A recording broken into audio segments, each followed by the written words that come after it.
દિલ્હીથી Ernakulam superfast express ટ્રેનમાં મલાના cream ચરસનો જથ્થો લઈ જનાર 3ને રેલવે એલસીબીની ટીમે ઝડપી પાડ્યા હતા. રેલવે એલસીબીની ટીમ પીઆઈ તરુણ પટેલ અને પીએસઆઈ રવિરાજસિંહ જાડેજાના માર્ગદર્શન હેઠળ પેટ્રોલિંગમાં હતી ત્યારે પોલીસ હેડ કોન્સ્ટેબલ પૃથ્વીરાજસિંહ પ્રવીણસિંહને મળેલી બાતમીના આધારે દિલ્હીથી અર્નાકુલમ સુપરફાસ્ટ એક્સપ્રેસ ટ્રેનમાં મલાના ક્રીમ ચરસનો જથ્થો કેટલાક લોકો બેઠા હોવાની માહિતી મળતા સુરત ખાતે ટ્રેન આવતા જ રેલવે એસીબીની ટીમે તપાસ કરી ટ્રેનમાંથી મૂળ યુપી બક્સાનો અને હાલ મુંબઈ ખાતે રહેતા પંકજસિંહ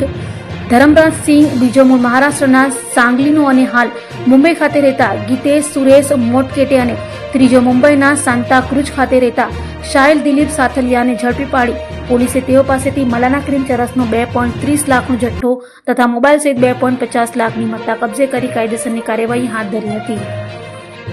ગઈકાલ સાંજે એર્નાકુલમ એક્સપ્રેસમાં કોઈ કેફી પદાર્થ સાથે ઇસમો ટ્રાવેલ કરી રહ્યા છે એવી માહિતી વડોદરા યુનિટના પશ્ચિમ રેલવે વડોદરા યુનિટના એલસીબી બ્રાન્ચ જે સુરતની શાખા છે એમના કર્મચારીઓને માહિતી મળેલી, જે આધારે તેઓ ટ્રેન ચેક કરતા વડોદરાથી સુરત તરફ આવતા હતા. તે દરમિયાન જે માહિતી મળેલી તે મુજબના જે ઇસમો છે એ ઇસમો મળી આવેલ અને એમને ચેક કરતા તેમની પાસેથી સંદિગ્ધ એટલે શંકાસ્પદ જથ્થો મળી આવેલ,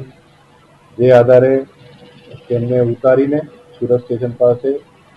ઉતારી અને એમને એફએસએલના અધિકારીઓને બોલાવવામાં આવેલ. એફએસએલના અધિકારીને બોલાવીને ચકાસણી કરતા તે ચરસ હોવાની ખાતરી થઈ, જે આધારે સુરત રેલવે પોલીસ સ્ટેશનમાં આ અંગેનો એનડીપીએસ એક્ટ હેઠળનો ગુનો દાખલ કરવામાં આવેલ છે. આ જે 3 ઇસમો પકડાયેલ છે તેઓ પાસેથી 930 ગ્રામ જેટલો ચરસનો જથ્થો મળી આવેલ છે, જેની કિંમત આશરે 2,30,000 જેટલી છે. આ 3 ઇસમો છે એ મુંબઈ મહારાષ્ટ્રના રહેવાસી છે અને અલગ અલગ વ્યવસાય કરે છે. એક મોલમાં નોકરી કરે છે, એક ઇસમ છે એ એની પોતાની બેગની દુકાન છે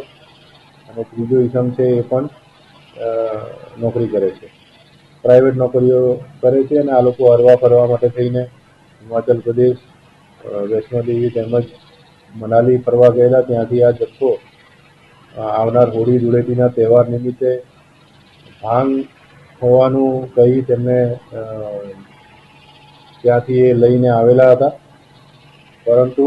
એ ચરસ હોવાનું જણાઈ આવેલ છે. આ આરોપીઓની સઘન પૂછપરછ કરીને અને વિગતવાર હજી પૂછપરછ કરીને આગળની કાર્યવાહી કરવામાં આવી રહી છે. હાલમાં તેઓના દિન 3ના રિમાન્ડ મેળવવામાં આવેલ છે અને રિમાન્ડ દરમિયાન વધુ પૂછપરછ કરી ખરેખર આ જથ્થો કોની પાસેથી લાયા છે અને કોને વેચવાના હતા તે બાબતની તપાસ ઊંડાણપૂર્વક રીતે કરીને આગળની કાર્યવાહી કરવામાં આવનાર